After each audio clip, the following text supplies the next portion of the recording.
Parshas Ha'azinu. This parsha begins with Moshe Rabbeinu, calling upon the heavens and the earth as witnesses. Ha'azinu hashamayim va'adabera, v'sishma ha'aretz emrefi. Give ear, you heavens, and I will speak. Let the earth hear the words of my mouth. What are the words of that Moshe is about to utter? He's describing the conditions under which the children of Israel retain their position as God's people in God's land. And Rashi says, why is it that he's calling upon these inanimate objects, the heavens and the earth, to be witnesses? How does that work? So he says, Rashi says, Lama ha'id bahem shemayim va'aretz. Why did he cause the heavens and the earth to be the witnesses? Amar Moshe, ani basar v'dam, I'm flesh and blood. L'mocha ani meis. I'm going to die tomorrow. Im yom Yisrael lo kibalnu aleinu bris. If the Israelites will say, we didn't accept this on ourselves, mi ba'al makchishon. Who's going to contradict their claim? Lefichach heid behem edim shem kayim ma'olam. So for that reason, he established as witnesses things that will exist forever. Very strange. How did the heavens and the earth give witness? It's true, they're around perhaps forever, longer than Moshe, longer than people, generally speaking. At least that's our experience so far. But how do they testify? So Rashi says, he says it as a va'od, as an additional answer. It sounds like it's one and the same. She'im yizku.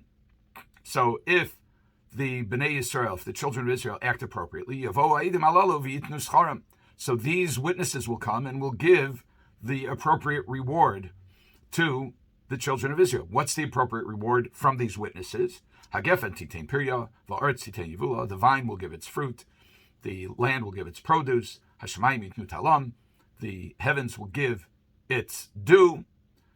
So in other words, the conditions will be ripe for produce, and the means of production, the natural means of production, will actually work.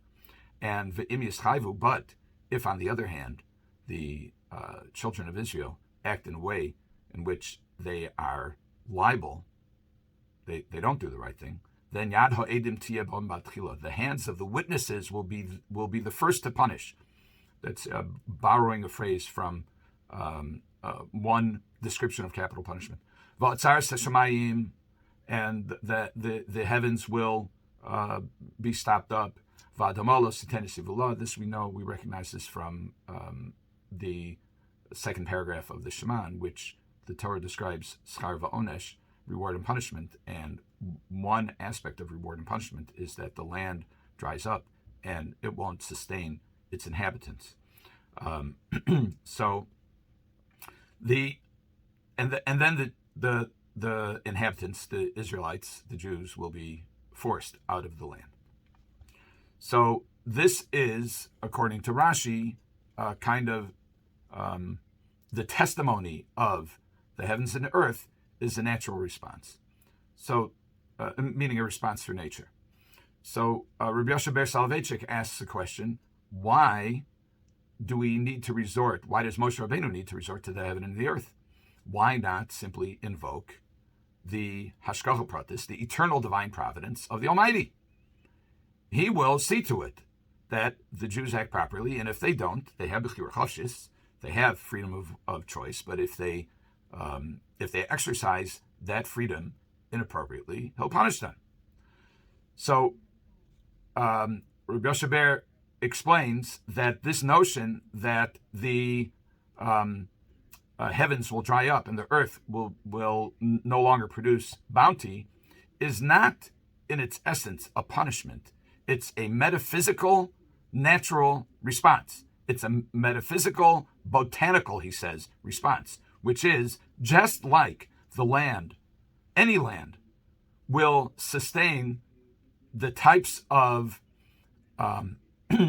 vegetation and life that are appropriate for that environment. It will also not sustain vegetation and life that don't belong there. And the Rav says, Rabbi Soloveitchik says, that this is a metaphysical, botanical truth, which is that the land of Israel will support and will sustain the children of Israel as long as they are doing the right thing. And if they're not doing the right thing, he will kick them out. Now we have a bit of an issue here, which is, can we say that the people of Israel are doing the right thing? Maybe, but it's not immediately obvious right now that that's happening. And so the anomaly is, why is it, according to this explanation, both of Rashi and Rabbi Soloveitchik, why is it that the Jews are in Israel and they're being sustained? And the question is raised to an even higher level of intensity when you consider the Gemara in Sanhedrin, Daf Cited 98a, Cited Amud Aleph, that says, Amar Rabbi Abba says, Ein lecha ketz megula mizeh. There is no greater sign of the redemption than the following. Shenemar, as it says in Ezekiel 36:8, Lamed Vav Ches, Vatem Harei Yisrael, An Pechem Titenu, Ufir Yechem Tisulam Yisrael, Ki Kervu Lavo. And you, O mountains of Israel, shall yield your produce and bear your fruit for my people Israel, for their return is near.